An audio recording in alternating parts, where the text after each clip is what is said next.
Hello friends, welcome back to my channel. Video end వరకు చూడండి. మీకు కనుక నచ్చితే please do like, share and subscribe to my channel. ఈ క్లాక్ ఎలా ఉందో నాకు కామెంట్ సెక్షన్లో తెలియజేయండి. ఎందుకంటే వాళ్ళు జస్ట్ పెళ్లి దండలు పంపించి చేసి ఇవ్వమన్నారనమాట. సో అలా చేశాను.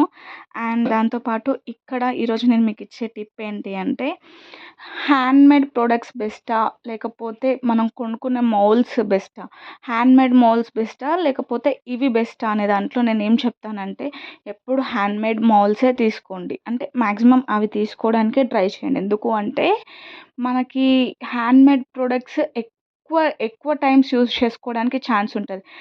కొంచెం ఎక్స్పెన్సివ్గా ఉంటాయి హ్యాండ్మేడ్వి. బట్ మనకి ఆ ప్రాఫిట్ అనేది వచ్చేస్తుంది ఆటోమేటిక్. మనం పెట్టిన అమౌంట్ వచ్చేస్తుంది హ్యాండ్మేడ్ ప్రొడక్ట్స్కి. ఎందుకు హ్యాండ్మేడ్ ప్రొడక్ట్స్కి అంటున్నానంటే, మనం heat gun, torch gun use చేస్తాం కదా, మనం డిమోల్డ్ చేసేటప్పుడు లేకపోతే మోల్డింగ్ చేసే ప్రాసెస్లో యూస్ చేస్తూ ఉంటాం కదా. అప్పుడు ఏంటి అంటే ఆ మోల్డ్ అనేది ఖరాబ్ అవుతుంది. అదే హ్యాండ్మేడ్ మోల్డ్ అంటే కొంచెం గట్టిగా ఉంటుంది కాబట్టి మంచిగా యూజ్ అవుతుంది.